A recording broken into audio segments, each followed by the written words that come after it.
ಆತ್ಮೀಯ H16 news ಅರ್ಥಾತ್ ಹೇ ಸಿದ್ದರಾಮಯ್ಯ ಸ್ವಾಗತ. ನಾನು ನಿಮ್ಮವ ಎಂ ಆಯತ ಮಲ್ಲಪ್ಪ ಜೋದವರ. ಆತ್ಮೀಯರೇ, ವಿಶೇಷವಾಗಿ ಆರೋಗ್ಯ ಬಹಳ ಮಹತ್ವದ್ದು. ಶಿಕ್ಷಣ ಮತ್ತು ಆರೋಗ್ಯ ಎರಡಿದ್ದರೆ ನಮ್ಮ ದೇಶ ನಿಶ್ಚಿತವಾಗಿ ಸಮೃದ್ಧ ಆಗ್ತದೆ ಅನ್ನೋದು ಬೇಸಿಕ್ ತಿಳುವಳಿಕೆ. ಇದು ನಮ್ಮ ಸರ್ಕಾರಗಳಿಗೆ ಎಷ್ಟು ಅದನೋ ಏನೋ ಗೊತ್ತಿಲ್ಲ.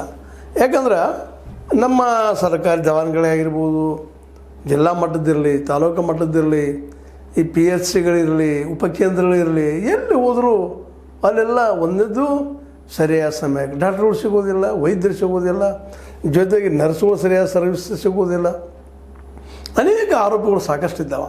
ಇದ್ರ ಬಗ್ಗೆ ಯಾರೂ ಕಾಳಜಿ ತೋರಿಸ್ತಾ ಇಲ್ಲ ಅಂದಾಗ ಸಹಜವಾಗಿ ಅದಕ್ಕೆ ಸಂಬಂಧಿಸಿದ ಅಧಿಕಾರಿಗಳು ಇಲ್ಲರಿ ಏನು ನಮ್ಮಲ್ಲೇ ಗುಳಿಗೆ ತರ್ತಾ ಇಲ್ಲ, ಮತ್ತಿನ ಔಷಧ ಕೊಡಿಸ್ತಾ ಇಲ್ಲ, ಎಲ್ಲದರಲ್ಲೂ ಕಮಿಷನ್ ತೊಗೊಳ್ತಾರೆ ಅನ್ನೋ ಹಂಗೆ ಆಫ್ ದ ರೆಕಾರ್ಡ್ದೊಳಗೆ ಮಾತಾಡ್ತಾರೆ. ನಮಗೆ ಇವೆಲ್ಲ ಕೊಟ್ಟು ಹೋಗ್ಬೋದು. ನಾವು ಇನ್ನೂ ವೈದ್ಯರು ಹೆಚ್ಚಾಗಬೇಕಾಗಿ ವೈದ್ಯರು ಕೊಡ್ತಾ ಇಲ್ಲ, ಕಟ್ಟಡಗಳಿದ್ದರೆ ಸರಿಯಾಗಿ ನಮ್ಮ ಡಾಕ್ಟ್ರುಗಳಿಲ್ಲ, ನರ್ಸ್ಗಳಿಲ್ಲ, ವ್ಯವಸ್ಥೆಗಳಿಲ್ಲ, ಇಲ್ಲಗಳ ಸಂಖ್ಯೆ ಭಾಳಷ್ಟು ಅದ.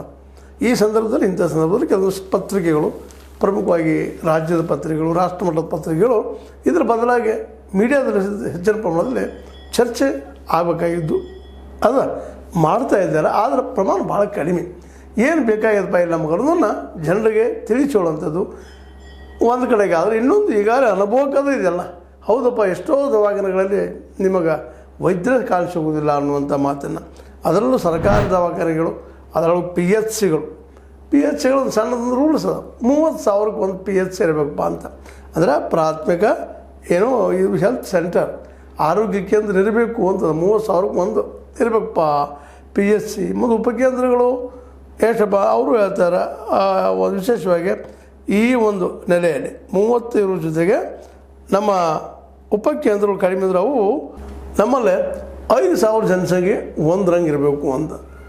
5,000 ಜನಸಂಖ್ಯೆ ಒಂದು ಉಪಕೇಂದ್ರ, ಅಟ್ಲೀಸ್ಟ್ ಅಲ್ಲಿ ಒಬ್ಬ ಡಾಕ್ಟ್ರು, ಮುಂದೆ ಅದ್ರ ಜೊತೆಗೆ ವೈದ್ಯರ ಜೊತೆಗೆ ನರ್ಸು ಒಂದು ಸಣ್ಣದು, ಇದು ಮಿನಿಮಮ್. ಗುಳಿಗೆ, ನೆಗಡಿ, ಕೆಮ್ಮ ಅಂತಂತಕ್ಕೆಲ್ಲ ಜೊತೆಗೆ